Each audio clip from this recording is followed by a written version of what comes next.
The advice and opinions expressed by the host of Autism Live and her guests are meant solely as suggestion and should not be in any way construed as child-specific advice. Any choices you make in determining your child's treatment are completely at your own discretion.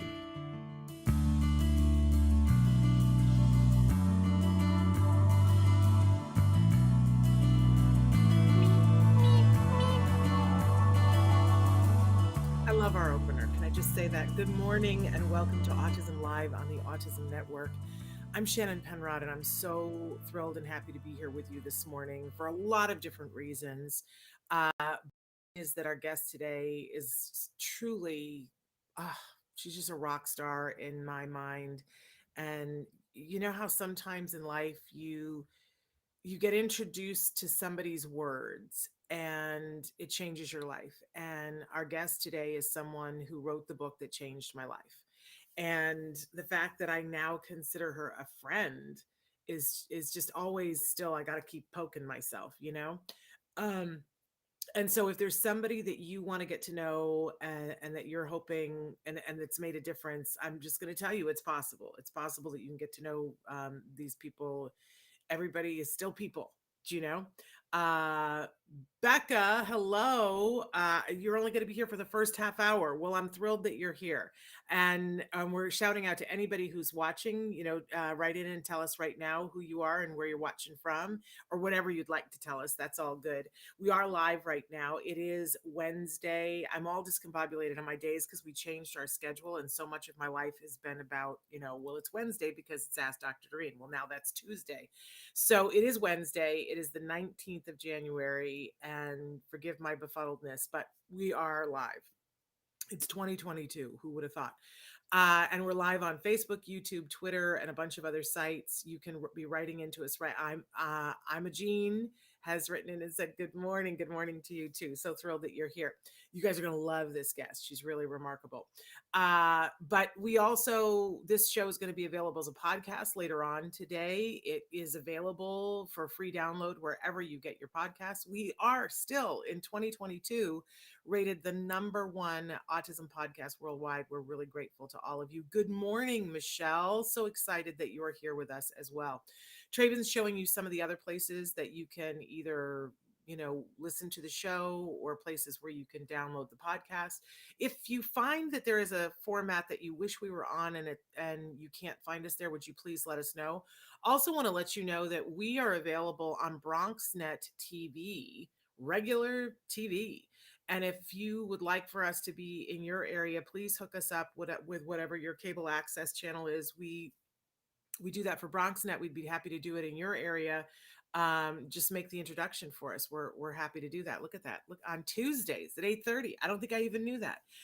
Tuesdays at 8:30 on BronxNet. Yeah. That's what I'm talking about. Kirk, good morning. How are you? We're so thrilled that you're here.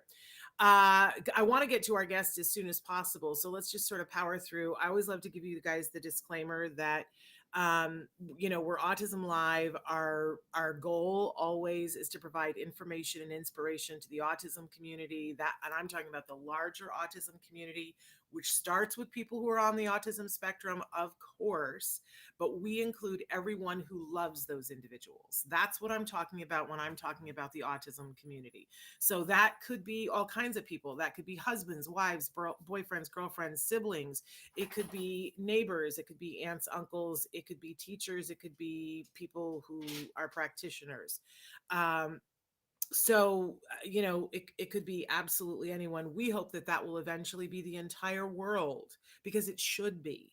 That the entire world loves, accepts, and encourages and supports individuals who are on the autism spectrum. End of story, right? We're not there yet, but we're working there.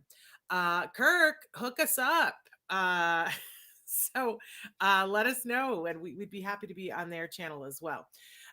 So also want to say that because we're now on the Autism Network, Ask Dr. Doreen is its own show on the Autism Network, and that we are hoping to bring you many other shows on the network, including we are working towards a new show called Stories from the Spectrum, which will feature only voices of people who are neurodivergent. It is content by and for individuals who are neurodivergent.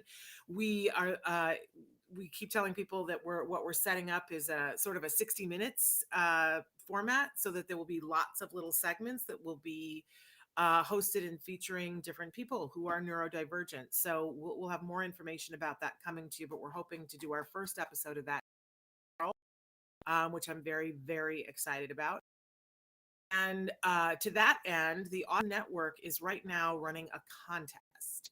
We are trying to, if you've seen the logo for the Autism Network, it's just a placeholder. It's just a black and white square that says the Autism Network. Now, that's not exciting. That doesn't stand for what we're trying to do here. But we believe here that it's very important that we put our money where our mouths are, and that if we are here about making sure that we support individuals who are on the autism spectrum, then that includes employment and building resumes. So when we have work, we are especially we I have a particular interest in nurturing artists, because it's hard enough to be an artist in this world, but when you are someone who's on the spectrum, if there are more things in your way, then we want to be a part of helping to move those things away, which is why the opener for our new show was completely music to animation, designed and created by individuals who are neurodivergent, and very proud of that. So we are running a contest right now for someone to design the new logo for the Autism Network. There is a $500 honorarium for the winning design. We are only taking submissions from neurodivergent artists. So and they could be any age, and you could be anywhere in the category of neurodivergent. But if you consider yourself neurodivergent, we will accept your submission. There is an entry form. There are guidelines. You can write to info@autismnetwork.com to get those. Gianfranco, so happy to be here with you. Thank you for being here. So we've gotten all of that out of the way. I also like to tell you we have lots of experts here on the show. We have one that's going to be joining us in just a few minutes. I am not an expert. I am a former teacher. I am a mom, a very proud mom of an individual who was diagnosed with autism at the age of 2.5. I adore the ground that he walks on. And I live to be an ally to this community, but I am not an expert. I have a strong opinion. I've been covering autism from a journalistic standpoint for well over a decade, and I have very strong opinions. And I like to say that they're informed opinions, but they're just opinions. So please don't mistake me for one of the experts, but do mistake me for someone who cares deeply about whatever part of this community that you're in, and helping you to find that hope, inspiration, and the resources that you need. And it's not one size fits all. So, okay, having said all of that, let's jump right into the jargon of the day. This is our sort of warm up on Wednesdays and Mondays. We take one word, one phrase, one acronym. We try to figure out what in the hey nani nani are those experts talking about. And first, we give you the actual definition. When it's appropriate, we make fun of it with its additional jargon. Then we move on to our working definition to try to crack this thing open, and have us have an understanding of what it is that we're talking about. Because we know that jargon, while it really can slow you down if you don't know what it is, if you do know what it is, it can speed things up for you. So that's why we take these things on. So today's term is hyposensitivity. Now, if you were watching on Monday, we did hypersensitivity, and I promised that we would do the opposite end of the spectrum. So let's take a look at what our actual definition is. I'm going to guess that there's not much to be made fun of here, but let's take a look. Hyposensitivity is a marked absence of reaction to everyday stimuli. Okay, I don't think there's anything to be made fun of there. It's not full of extra jargon except stimuli. But I don't know that it gets us really close to understanding what it is we're talking about. So let's go ahead and look at our working definition here. So hyposensitivity is under reacting to sensory input such as pain, loud noises, etc. So when we talked on Monday about hypersensitivity, it's somebody who's really reactive. So, you know, if somebody, those air horns, those horrible air horns, and you're at a sporting event and you're sitting next to someone and they blow the air horn, and we would say that the typical reaction is that everybody's going to jump a little bit, right? But for some people, that jump and that noise could be so debilitating if you were hypersensitive that you could be doubled over in pain and not able to get back to the game even within an hour. That would be hypersensitivity. On the other end of it, someone who's hyposensitive could be the person who sits there and is blowing it, blowing it, blowing it, and having no reaction because to them, it's not it's not any louder in their nervous system than me talking right now. And so what's interesting is that you can be hypersensitive to some stimuli and hyposensitive to others. And I think a lot of times we forget that each and every one of us has this system, and it's like, dials in a mixing board, and we sort of level out at different places for different things. And if you think about it, it becomes who we are and what kinds of things that we like to listen to. Because if you love like a really, big bass drum and a bass guitar, then you're going to listen to your music in a certain way, and you're going to go to different kinds of concerts, and you're going to find yourself drawn to different kinds of events, right? But if you're somebody that for me, like when a car goes by and it has that bass thing, it gives me I have a heart arrhythmia, and it sets it off, and it makes my heart beat kind of funny. So I have a hyper sensitivity to that, and I don't want to be around things that are really loud and bass. I avoid those things, right? um but think about with hyposensitivity, what are the kinds of problems that we run into? If someone is hyposensitive to pain, then you could think of that and think, oh well, that's a really good thing. Except, is it? Because what happens is they keep doing something even though they're hurting themselves. And we see this a lot with people that they'll get a bruise, and you ask them, how did you get that? And they're like, I don't really know.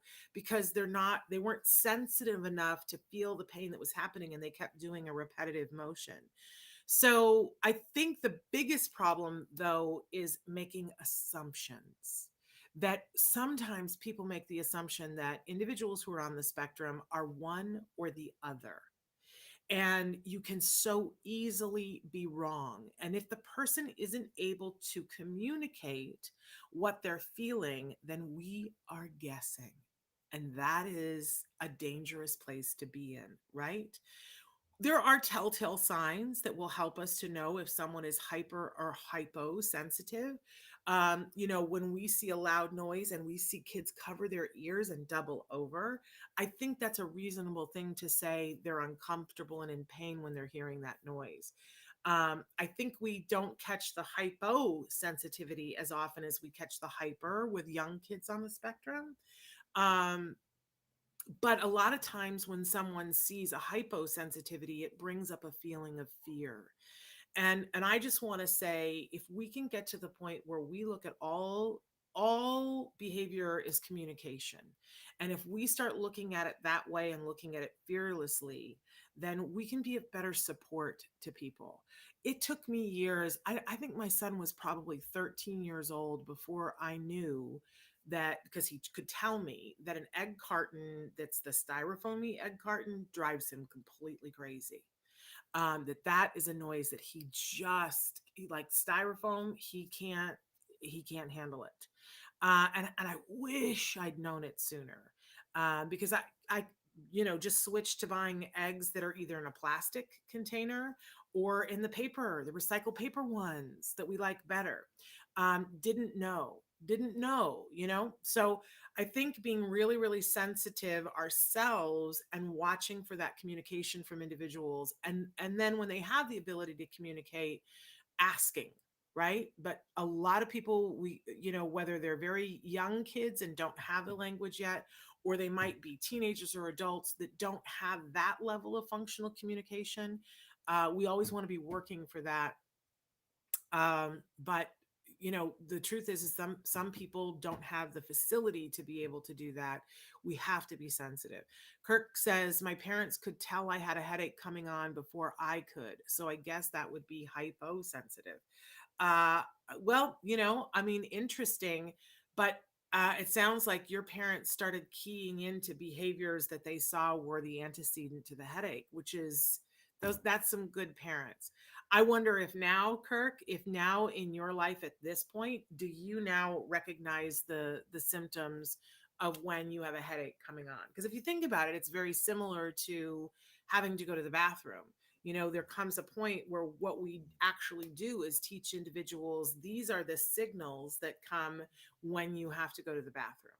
That's really the heart of everything with potty training, right? Is recognizing, oh, when your body does this, this may seem unrelated to that moment at the toilet, but they aren't, right? And having that awareness of this happens first and then this happens. And we're all like that, right? I know adults that I get sick on planes. Like I get car sick no matter what. And I have friends that just don't understand that they also do. I have a friend who loves to fly, loves to fly. She gets sick every single time. She never associates it with flying because she loves flying. And she doesn't want to associate those things. She doesn't want to be like me, who's like, oh, I don't want to fly because I get sick. Right. So she doesn't put it together. I've flown with her so much. And I'm like, you get sick every time we fly. You get sick to your stomach. You get nauseous. It's the same thing that I get. And she's like, no, I fly really well. No, you know, she does not want to connect those things. And often, if you think about it, there are things that we eat that we don't want to associate that, oh, I get a tummy ache after I eat ice cream. I don't want to have that, right? So, but we can learn an association, cause and effect kinds of things. So I'm interested, Kurt, do you now recognize before you get a headache what the telltale signs are that your parents were seeing? Write in and let me know if you can. All right, let's move on then to our question of the day. And our question for you today, you can write in on whatever platform you're watching us right now. And thank you for mentioning Daniel Svobodo. I hope he does submit. What do you have difficult paying attention to? What in your life is hard for you to pay attention to? Like I can tell you that I'm very hypersensitive to noise behind me. So if I'm trying to listen to a lecture in front of me and someone is talking behind me, I can't. For whatever reason, even though my ears are pointed this way, if there's noise behind me, I have a hard time on my mixing board in my head of tuning that out and listening to that. So I'm a front row student, but I often sit in the back row so that nobody's standing talking behind me, except in some lecture halls where that's where people go to stand and talk, in which case I sit in the front row and tell the people behind me to keep it down. I'm one of those people in the movie theater who likes to sit in the back so that nobody is opening candy behind me. I have, the ability to focus, but man, that is still hard for me at this age to dial down that noise that is behind me. I also have difficulty listening to a speaker in a very sound reactive space. So if I'm in one of those big gyms that has the big high ceilings, sound bounces all over the place and I have a harder time paying attention. It's just it's a me as a teacher, because I taught for a lot of years. I have to say that I think that this made me more sensitive to my students' needs and where they sat, because tend tended to look at my students and go, who needs to sit where? And I was very creative with my seating charts so that I could make sure that my students were in the best place for the type of learner that they were. But that's me. What do you have difficulty paying attention to? And how do you cope with that? Because if we begin to understand that for ourselves, we can be more empathetic for others, right? Moving on, we always have a topic of the week, and you guys didn't get to hear the topic of the week. Yes, no, we did the topic of the week on Monday. What am I saying? I was thinking it was the pre-recorded show. It's sensory dysregulation. This is what we're talking about all week long, and that's part of what the hyper and hyposensitivity is that if you are so hyper or hyposensitive to something, you can reach a state of dysregulation, which is when you cannot get it back under control. I still can't dial that sound down behind me. Now, can we work on this? Absolutely. Can we help individuals to get better at it? Yeah. I mean, I can sit now and listen to something when something is behind me. I have tools to do. It's just not my favorite thing. I'm not as good at listening. If there's something I really got to know, then I'm like, no, I got to have that stop. And I'm so like old and cantankerous and crabby. I am the person who will go, you have to stop, to the person behind me. Now, I imagine that there could be circumstances that I could be in where I wouldn't feel empowered to do that, or that I simply would not be empowered to do that. But then I would try to change my circumstances, right?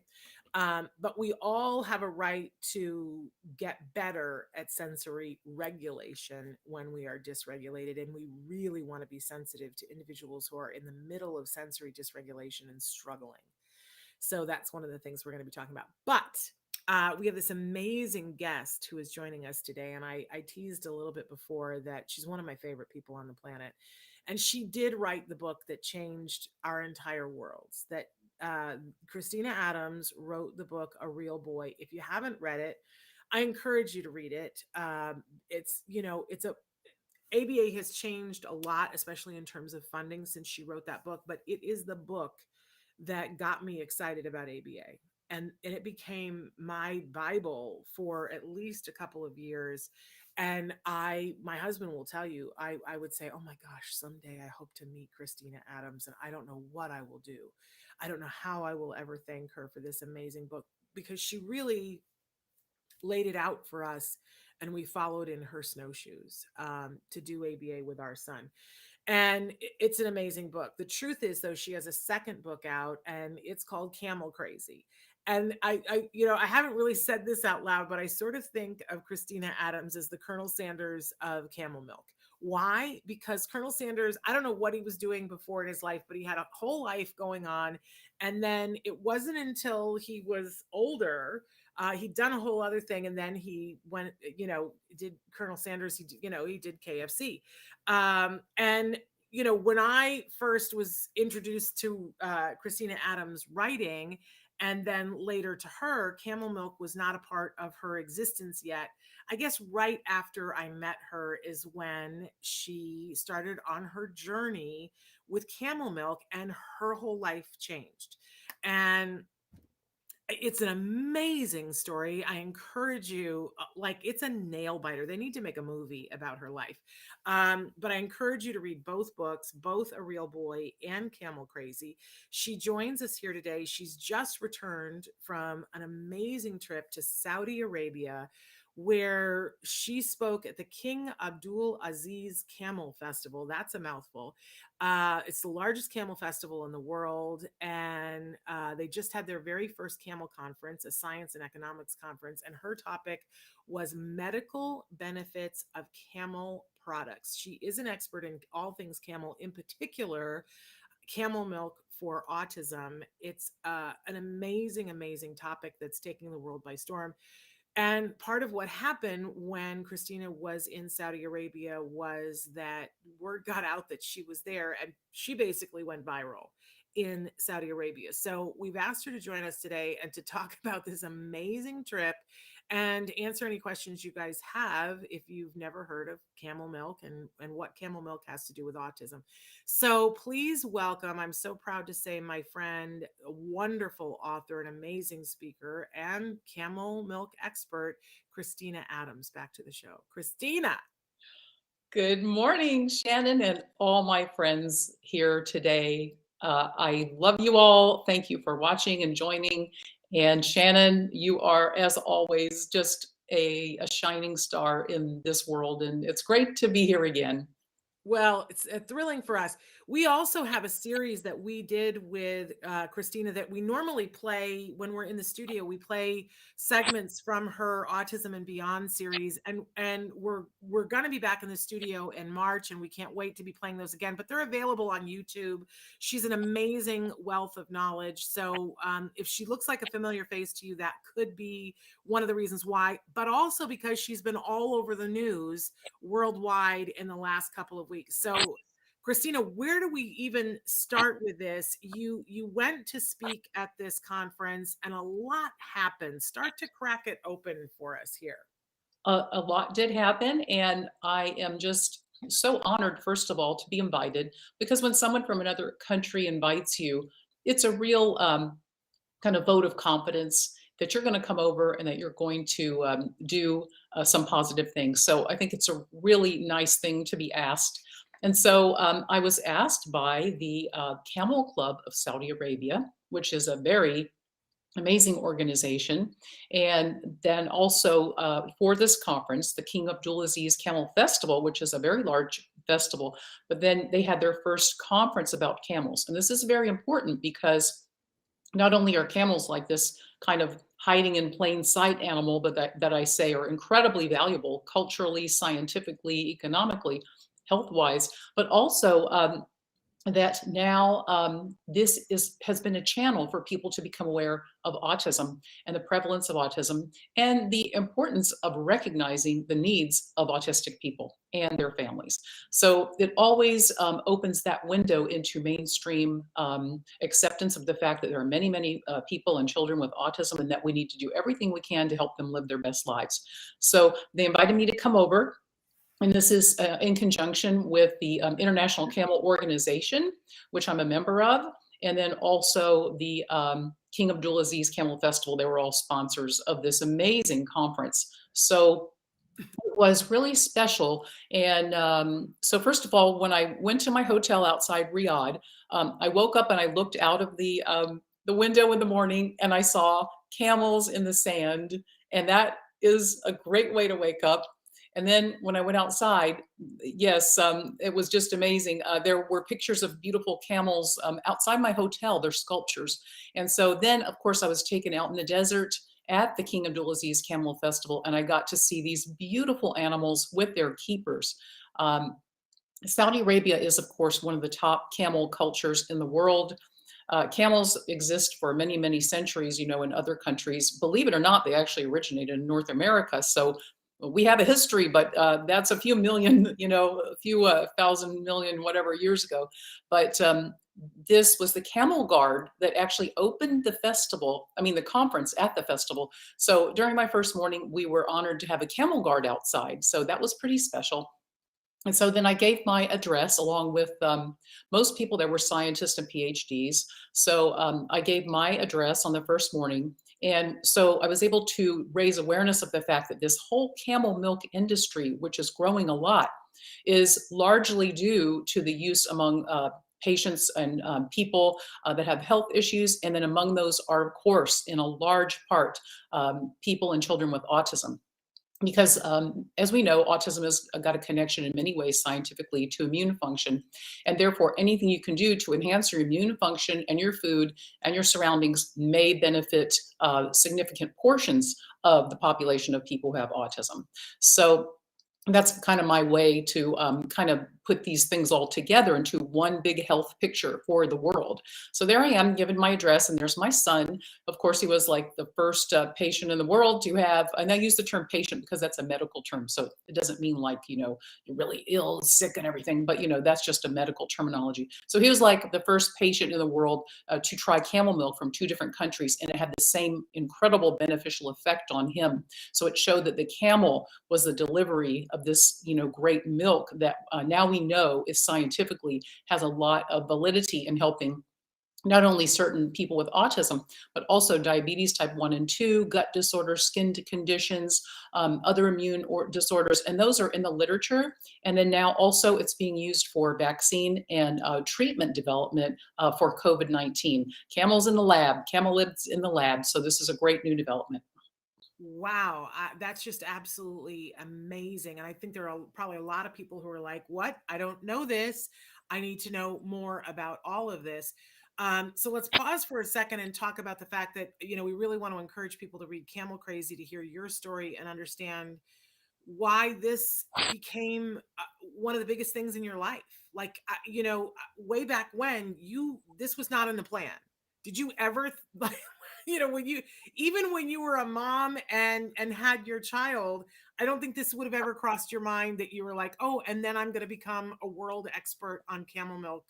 Like, it wasn't part of your thinking, was it, Christina? it wasn't really part of anyone's thinkings because back then it was after my book A Real Boy came out, and so I was lecturing and doing all this stuff, for that book. Yes, there is, and Shannon, thank you as ever for your kind words about it. I'm really glad that people are still reading it. And so, no way. I mean, I knew that milk was a real problem for my son and many, many other people. And this was regular cow milk, but also goat I had tried, things like that. It would actually really bother a lot of children with autism, and they would have their symptoms that were not things that we wanted to see increase, like sleeplessness, irritation, tantrums, all that, skin issues. So the milk had always been a problem. And when I met this camel at a children's book festival, and I just talked to the camel guy, I didn't have any idea that I was going to enter into this entire world of camels, camel milk. And now I'm really an advocate for the cultures and the people that have camels and the animals. So who knows? But I'm just saying, autism is a situation that can isolate we as parents and the people that have autism. And we have so much to share with the world. We want to still engage in the world. And so the fact that I reached out and I kind of asked questions, and really people from other cultures were very key in helping me. And so when you reach out to others, and sometimes people from other cultures, they don't let that be a barrier. And this is what we need in the world. We need people to come together and solve problems together. And I've always found that people are very, very kind to me, especially from other cultures. A lot of cultures are very child centric. They really get the importance of family and culture, and family, and kids. I mean, family, and like having that family be healthy, and they're more community in some ways than America. We're pretty individualistic. So sometimes there we are stuck in our houses, raising our child. We get left out by society and school.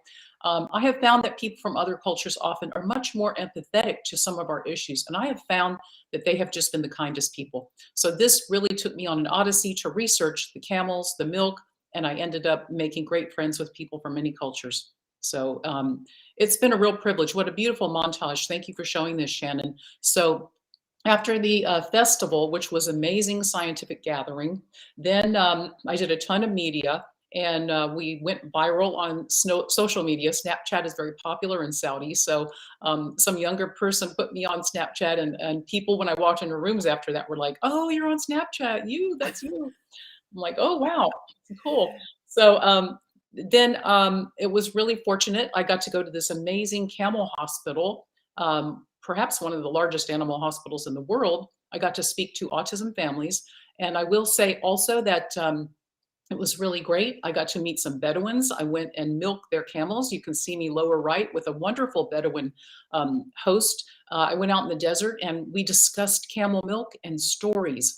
One of the people in this group, the first group of Bedouins, which you can see the picture on the right, his grandmother, not the one you can see, but another gentleman, his grandmother left her tribe as a teenager. She didn't like living there in Saudi Arabia. She took her camels and she walked and walked for 4 months. There was no water and it was not good. So she lived off the milk. And then she settled by herself in a place and she lived off camel milk and not even water for 4 years.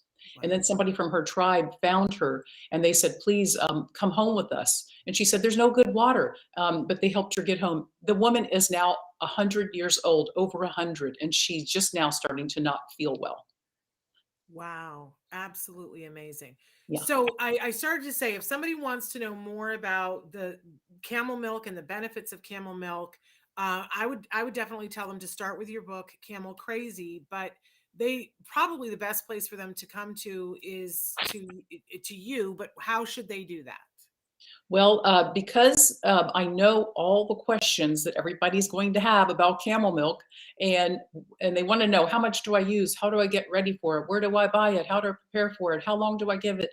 On and on. How much do I take? This is all in the back of Camel Crazy, and it's a user's guide that I put in there just for you. And then for the people that are interested in the journey, and I think that some of us who have children, and it's kind of, we've had to focus on them. It's really good for us to read about what we still can contribute to the world and how we can participate. So I think that's a good story. But then I would just say, read the book. And then if you need any information or whatever, you can reach me on all my social media. Of course, I'm on Twitter, Instagram, Facebook a couple of times. My website is ChristinaAdamsAuthor.com. I also do speaking. If you have a book club or events, things like that, feel free to reach out. But then also, there's other things that you can do. You can certainly talk to your local autism societies or things like that, and then maybe they can have me do a speaking event so we can reach more people all at the same time. When I was in Saudi Arabia, I was fortunate to be contacted by Princess Samira Al Saud, and she is a remarkable human being. She has a son with autism and another son with schizophrenia. And she set up a center, and I think the proper name is the Center for, I got it here among my papers, but it's the Center for, hold on here, got it. Lots of events happen there, so I'm trying to keep them all straight. Is the Quality of Life Center in Riyadh. And so she kindly got in touch with me. I visited that center, which is very high quality. It's all about life skills, and they live a very good quality life there. And she knows that they want to expand autism services there in Saudi Arabia. So we went on a bit of a speaking tour, and we had a lot of incredible things happen. We spoke at a big gathering in Qasim, which is a really nice part of Saudi Arabia. And then I spoke to autism families at the Society for Autism Families that she set up in Riyadh. And it was very nice. They had a thing called, my experience with my autistic child. We had a lot of families turn out, even though it was a rainy night with short notice. And somebody in there said, yes, I gave my son camel milk and he started to get a lot better. And he was doing this and this and this socially that he'd never done. But then he didn't want to drink the milk anymore. So I don't know what to do. So it was nice to hear that testimonial. And then I also spoke with some other lecturers, most of who have PhDs and are scientists. And I knew about their work. I met them in person. And it was just such an honor. And they knew about my work too. So to make those scientific connections was really special. It's such a remarkable story, and I do want to say, because I know that you won't toot your own horn, but if you were somebody, even as soon as 8 years ago, if you were saying, okay, well, I'd like to try camel milk for my child, you would have had to jump through such amazing hoops. And of course, in Camel Crazy, you detail some of what you had to do to be able to get camel milk legally into the United States in a way that your son could drink it, because there were so many hoops to jump through.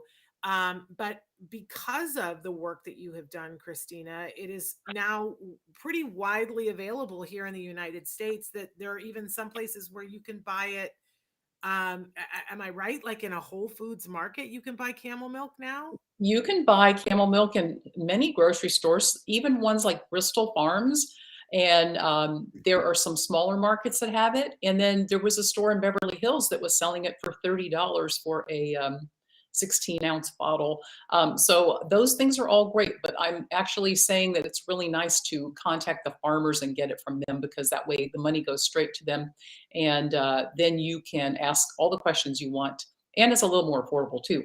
But plus, it is great now. As I talk about in my lectures, I really consider this my son's legacy, because my work with camel milk really helped set off the whole movement around the world. But that is my son's experience. It's just my duty to carry that forward. And so, he is just, I tell him, you've always left a huge mark on the world and you're still leaving it. So now the camel milk market is projected to grow 7 to 10% over the next 10 years. And this is an economic forecast. So yes, it's still out of the mainstream. And I always say, people say, why isn't FDA approved? Why isn't it a drug? Why isn't this and that? First of all, it's a food.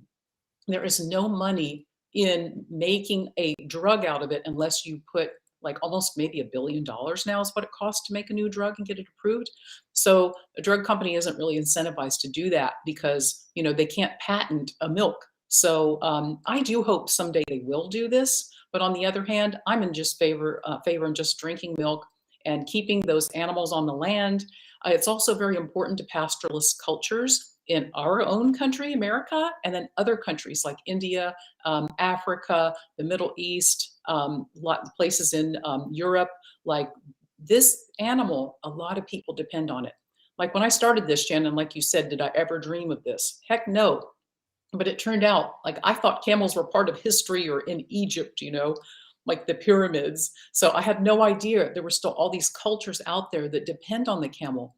And it's just really been amazing. And the milk is really great. I drink it almost every day if I can, every week myself.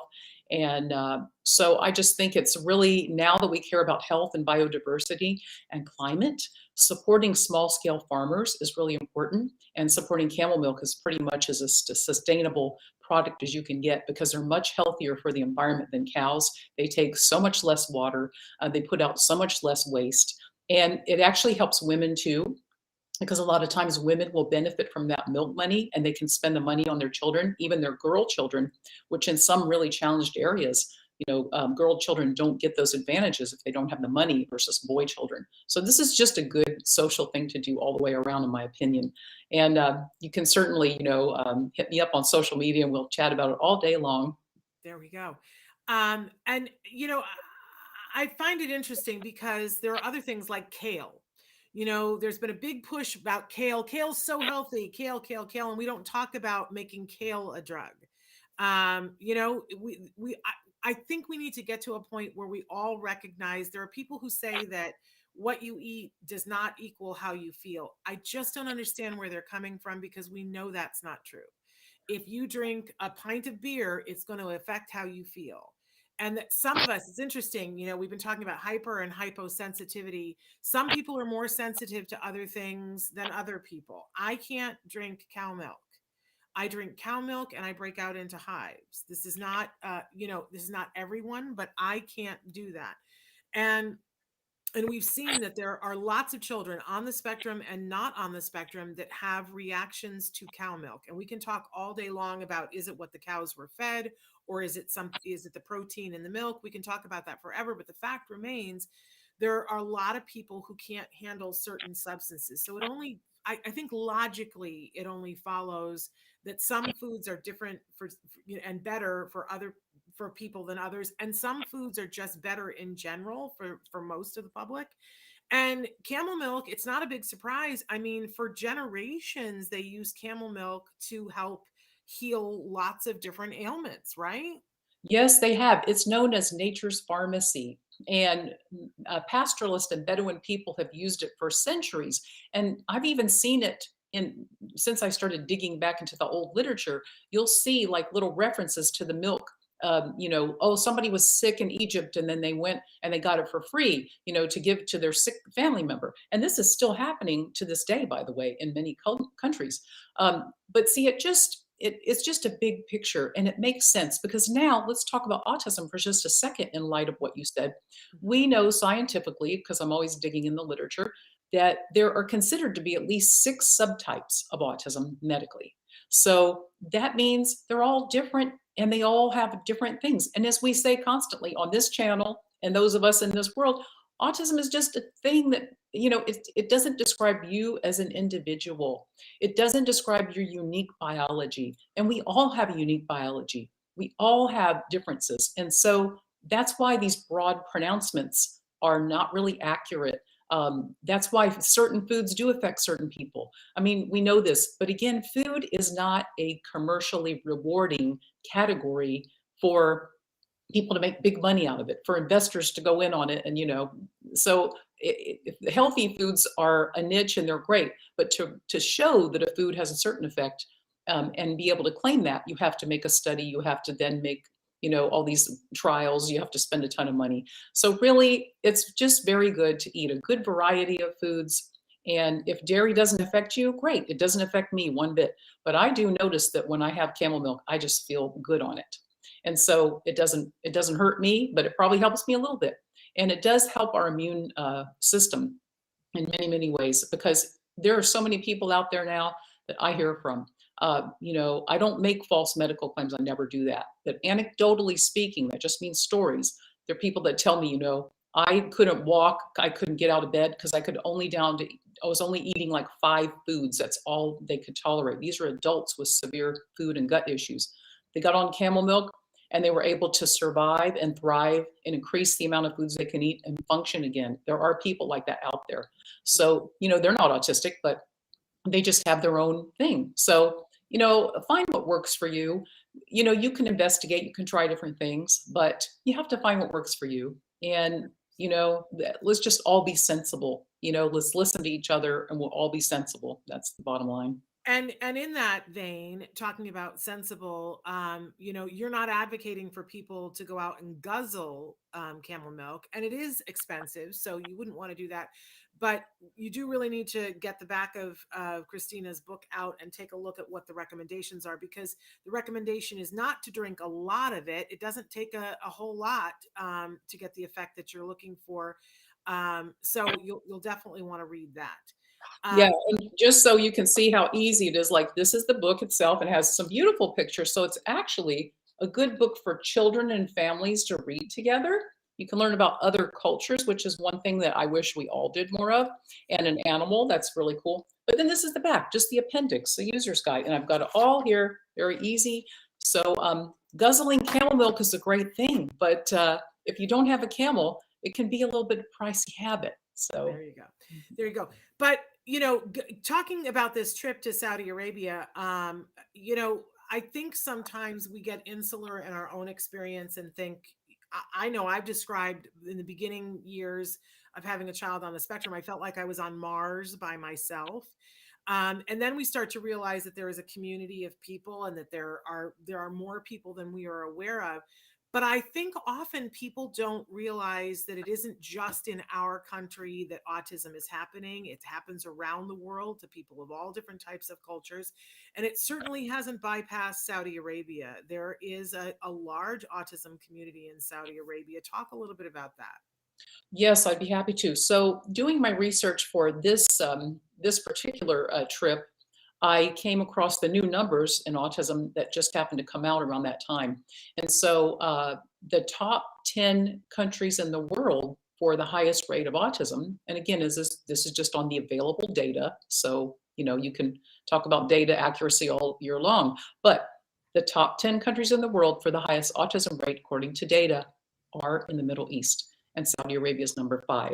So this is a global thing, in our own country. Now it's 1 out of 44. But when you break it down, it's actually more than that in the smaller subgroups.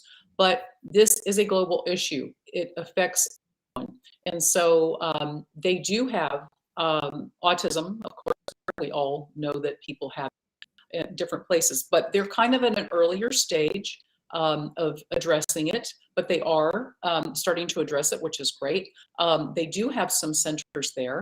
But they want to get more early intervention and they want to get more for adults. And I was lucky enough to have a meeting with the the Ministry of Education in Qasim, Saudi Arabia, which is a very beautiful town. Well, it's actually, I think, a broader place, and then they have different cities in it. But I had a meeting with them. There were 27 people in the room. They were taking it very seriously. So I was there with Princess Samira, and she had a great take on this. She says, if we don't take in and accept all the kids with problems, then how can we fix the problems?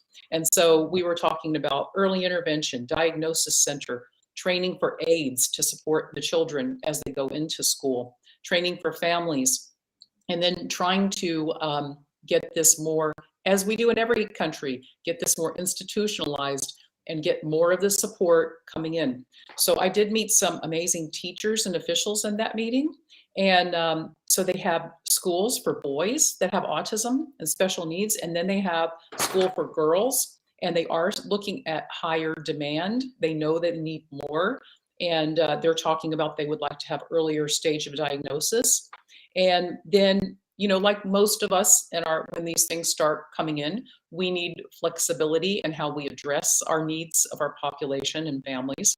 And so they were talking about just like us, we're all one big family.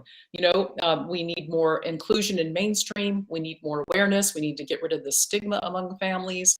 We need, more official recognition of and resources. It's the same story everywhere. So I'm really excited to see that they are, stepping up and looking at this. And that was just a great thing to be able to do that. And then, I did also see a special needs center. Looked very nice, very well run. I've seen different special needs schools in India and Cuba and America, different places, and it looked very nice, pristine. They have, when you walk in, you see the same things that we have.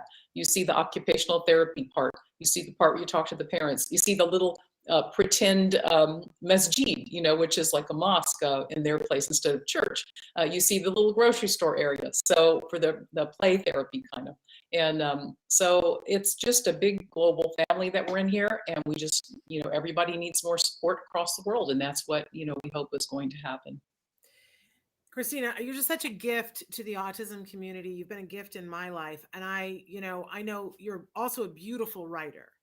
And I just can't think of anybody's hands I would rather have this in than yours as you travel the world and see all these people. And I know you've got so many things and people pushing and pulling and asking you to do lots of things, but I personally think that your next book should be Autism Around the World, and share some of your beautiful stories and your beautiful photographs, because it really strikes a chord with me that, when I've had the opportunity to meet someone from a different place in the world and a different culture, and hear that their mom's heart is the exact same as my mom's heart, and that we all want the same thing for our kids to thrive and be well, it really strips away all of the other things, all the other ways that we look and go, I feel different from this person. We are all the same. And I always feel that when I talk to you, when you came back from Cuba, I felt the same thing. I was like, oh my gosh, they're going through a lot of, it's always different. It's always different. No two parents are going through the same thing, but at the core, the thread is the same. So I'm asking for a book, Autism Around the World. Take it for what it's worth. But I wanted to take just a second. You have all these stories and these beautiful pictures, to talk a little bit about the culture, that, and while you were there, you were posting occasionally. You were always days behind because it takes a while to process what you're doing and then post. So I appreciate that, because I do the same thing. But the things you were seeing were absolutely amazing. And I've always been stunned. The first time that you went out into the desert and came back and said, oh, I sat down with Bedouins, and I was like, you did what? Well, like what? What's that all about? So talk a little bit about some of the amazing things that you saw. I would really love to, because Saudi is not a country that a lot of people have been to, even though it's funny, they have been sending their students here to get education for decades. And so not a lot of people have been there, though, that, in the general public. So I was really excited to go. And I think I timed it well, because not that I timed it, but it worked out well, because COVID was not a big, it was still an issue always, but of course, I don't think that it was quite a super infectious stage at that time. I think I dodged it pretty well, but I was very cautious. I wore my N95, so I took a lot of precautions. So I'm not telling people to run around out there right now. It's just I was able to make it work, and I spent a lot of time outside, which you can do in the desert. So I would say that, my experience of the Arabian hospitality was just amazing. And every country is usually very hospitable and nice to me. But the Arabian hospitality, I'd heard it was pretty amazing, but it is just in them. From the Bedouins that drove me around in their trucks and bought me beautiful cookies and gave me a beautiful piece of artwork with camels on it, to my hosts at the Camel Club and ICO and the festival, King Abdulaziz Camel Festival. Look at that beautiful plaque they gave me in its own box. They just treated me great. But then I realized this is in the people. It's their culture. If you like something or you're something somewhere, they'll just hand it to you. They'll just say, please take it, or please be my guest. And then the constant caring about your food. It was so, I can't believe how surrounded by amazing, delicious food and drinks I was at every second of my life. So the tea and Arabic coffee and the little sweets everywhere. When I lectured on stage at the Society for Autism Families, I got this nice certificate from them. I'm on the stage with the neurologist to the left of me, and here comes my sandwich to eat on stage, and my tea is poured while I'm on stage. And I'm like, I can get used to this. So they were very generous people, and it's in their culture to treat the guests really well. So everybody was super nice. And, I can just tell you that any preconceptions that we have about visiting different places or cultures, of course, you're going to have to see what applies to you and what situation you're in. But to me, when I meet people from different countries, it always has turned out to be a positive thing. And it has also made me a better host. When I now am in America, I feel like I'm a better host to my own friends and then to people from other countries because I've kind of learned how to be more generous. Here in this country, we're a little bit more closed off, but I think we could be better. Culturally, also, a lot of people have asked me, like, what did you have to wear? So I at the science conference, there's real international thing, and you can just wear your clothes that you should. I mean, normally I dress more modestly when I'm in a science type of arena or a culture, so it wasn't an issue for me. And I do believe now that tourists do not have to wear, or visitors do not have to wear a hijab if they don't wish, or an abaya, which is like the long cloak that a lot of the women wear. However, when I went out into the cultures and met with people, I was much more comfortable wearing it because the women do still wear that. And a lot of men wear their traditional dress. Now, I did notice the younger women are wearing lighter colored hijabs, their scarves, and lighter colored abayas. And I had a black one, which was very beautiful. It had crystals on it, things like that. And a lot of women still wear the black, the full niqab and everything. But then also the younger women were saying, you should get a light colored abaya. You should get this, look, I have one that matches this and it's red or it's yellow. I'm like, man, I come over here and I'm already behind the times. But with these young people telling me what to do. But it was super cute. And it actually, everyone appreciated, what I was wearing. And I do think it's better when you go to a different culture. Just go with the flow, observe what they're doing and do what you feel is proper to do to show respect to their culture. Yeah. And again, we have to recognize that autism is everywhere. And and honestly, I can't think of anybody who's been more places than you have been, Christina, because you've been to India, you've been to Cuba, countless other places. So if somebody's watching, and we have a big international audience, we have somebody watching from India right now that they've written in and said, Namaste. we have people who watch regularly from Pakistan and from Dubai and really everywhere, from Africa. So if there is someone who's watching who's like, we'd really love to have Christina come and talk. She has a wealth of knowledge, certainly about camel milk, but that's honestly your newest thing, and you are an expert in camel milk, but you're also someone who can speak very eloquently about other autism interventions as well, including ABA, which is largely what your first book is about, A Real Boy, as I've said. Person who got us on the pathway to ABA. I'm always going to be grateful to you, Christina. Always, always, always. So if people want to reach out to you because they want you to speak, whether it's in the United States or someplace else, tell them again where they should go. So I'm on Twitter at Christina Think. I'm on Instagram at Christina Adams Author. And my website is Christina Adams Author. I'm on Facebook at Christina Adams Author. And then I also have a Facebook page called Camel Crazy, A Quest for Miracles in the Mysterious World of Camels. So there's about a bajillion ways to get a hold of me, and I welcome it.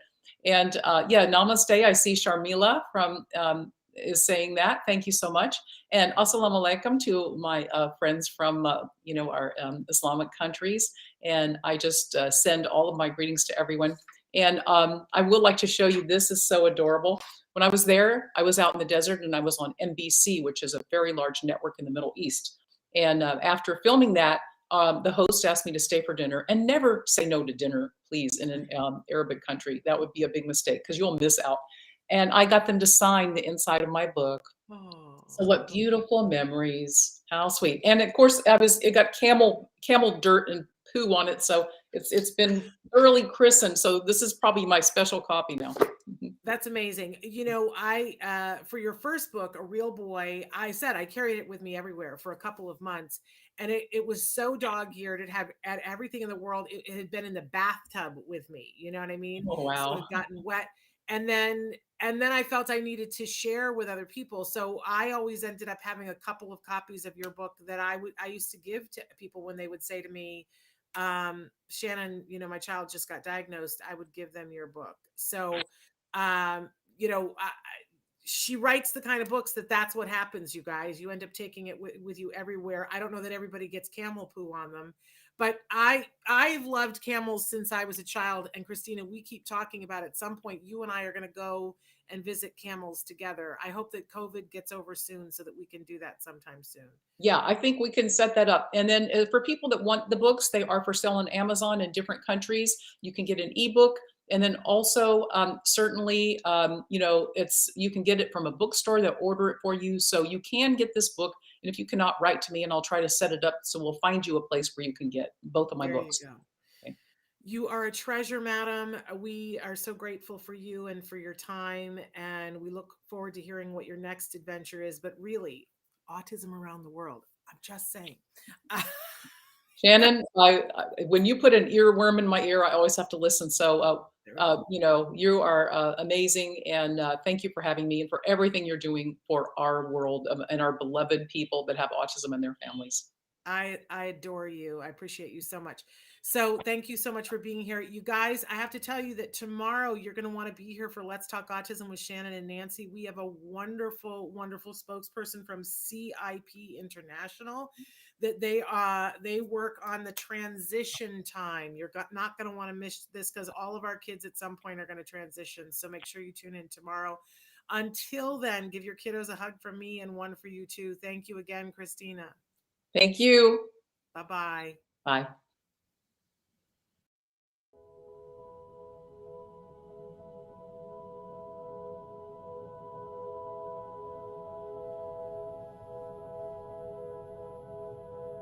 If you found anything helpful in this video, please give us a like. In fact, make sure that you smash that subscribe button on YouTube and give us a like on Facebook. You can also follow us on Twitter and on Instagram for important updates. And please download our free podcast wherever you get your podcasts. Thank you so much. See you next time.